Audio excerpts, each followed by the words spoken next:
Hi hello sparks Telugu viewers.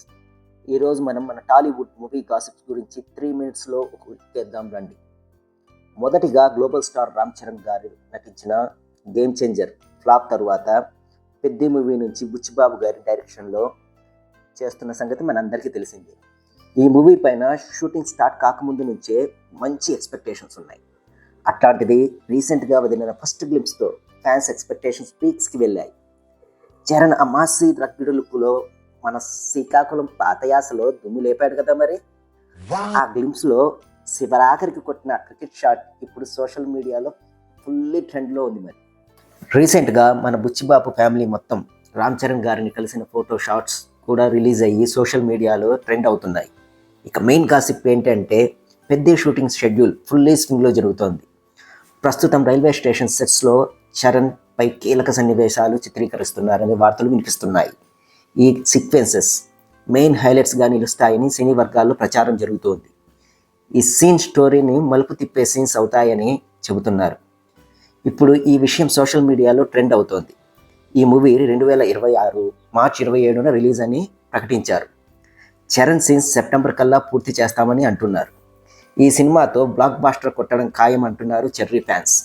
Social media మొత్తం వేచి చూద్దాం మరి ఏమవుతుందో. ఇక పవన్ కళ్యాణ్ అన్నా లెజినోవా గారి చిన్న కుమారుడు మార్క్ శంకర్ సింగపూర్ స్కూల్ వెకేషన్లో జరిగిన అగ్ని ప్రమాదంలో గాయపడి అక్కడ హాస్పిటల్లో చికిత్స పొంది నెమ్మదిగా కోలుకుంటున్న సంగతి మనకు అందరికీ తెలిసింది. మార్క్ శంకర్ని సోషల్ మీడియా వేదికగా మన పీఎం మోడీ గారు, ఏపీ సీఎం చంద్రబాబు నాయుడు గారు, లోకేష్ గారు, ప్రతిపక్ష నేత జగన్ గారు, తెలంగాణ నుంచి కేటీఆర్ గారు, ఇలా MLAs and MPs, movie industry నుంచి ఎన్టీఆర్ గారు, ఇలా చాలామంది ట్విట్టర్ వేదికగా మార్క్ శంకర్ కోలుకోవాలని ట్వీట్ చేశారు. అందరూ చేశారు, కానీ దగ్గర బంధువు అయిన మన అల్లు బాబు ఫోన్ కానీ లేదా కనీసం ఒక ట్వీట్ కానీ చేయలేదు అని ఒక వర్గం అల్లు అర్జున్ని టార్గెట్ చేశారు సోషల్ మీడియా వేదికగా. పుష్ప 2 సమయంలో మెగా అండ్ అల్లు కాంపౌండ్ల మధ్య దూరం పెరిగింది అని మెయిన్ స్ట్రీమ్ న్యూస్లో అండ్ సోషల్ మీడియాలో ఫ్యాన్స్ వార్స్ కూడా జరిగాయి. కానీ అప్పుడు సంజా థియేటర్ ఘటన జరిగాక అల్లు ఫ్యామిలీని మెగా ఫ్యామిలీ కలవటం అండ్ పవన్ గారు ఫోన్లో మాట్లాడడం జరిగింది.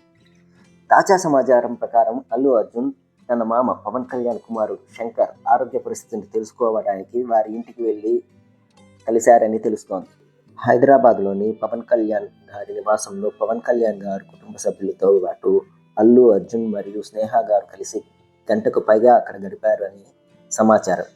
అయితే ఈ భేటీకి సంబంధించిన ఫొటోస్ అండ్ వీడియోస్ మాత్రం ఇంకా బయటకు ఎక్కడికి రాలేదు. ఇప్పుడైనా ఈ అల్లు అండ్ మెగా ఫ్యాన్స్ బార్ ఆగేనా మరి? ఇక సౌత్ సినిమాల ప్రభావం బాలీవుడ్ పై పెరుగుతున్న విషయం అందరికీ తెలిసిందే. గతంలో దక్షిణాదిన పేరొందిన దర్శకులు బాలీవుడ్లో అడుగుపెట్టినట్టు కనిపించిన ఫలితాల పరంగా మాత్రం పెద్దగా సత్తా చాటలేకపోయారు. మురుగదాస్, సల్మాన్ ఖాన్, సికిందర్ ఇది చివరి ఉదాహరణ. భారీ బడ్జెట్తో రూపొందించిన సినిమా ఆశించిన స్థాయిలో ఆడలేదు. కానీ అదే సమయంలో గోపీచంద్ మలినేని దర్శకత్వంలో వచ్చిన జాట్ మాత్రం మాస్ ఆడియన్స్ను బాగా ఆకర్షించింది. ఇప్పుడు మరో సౌత్ డైరెక్టర్ వంశీ పైడిపల్లి బాలీవుడ్లో సౌండ్ చేయనున్నాడనే వార్తలు జోరుగా చక్కర్లు కొడుతున్నాయి. తెలుగులో పలు హిట్ చిత్రాలు తీసిన వంశీ పైడిపల్లి ఇటీవలే బాలీవుడ్ స్టార్ అమీర్ ఖాన్ కలిసి ఒక కథ లైన్ చెప్పాడని తెలుస్తోంది. ఆ చిన్న లైన్ వినగానే ఆసక్తి చూపిన అమీర్ పూర్తి స్క్రిప్ట్ వినాలని కోరాడట. తాజా సమాచారం ప్రకారం ఫైనల్ నరేషన్ కూడా పూర్తయిందని వినికిడి. అమీర్ ఖాన్ కథను బాగా ఇష్టపడ్డాడని, గ్రీన్ సిగ్నల్ ఇచ్చేశాడని వార్తలు బయటకు వచ్చాయి. ఇదే నిజమైతే వంశీ కెరీర్లో గేమ్ చేంజర్ అని చెప్పొచ్చు. మరి ఇవండి ఈరోజు మూవీ గాసిప్స్. మీకు నచ్చినట్లయితే please like, share and subscribe.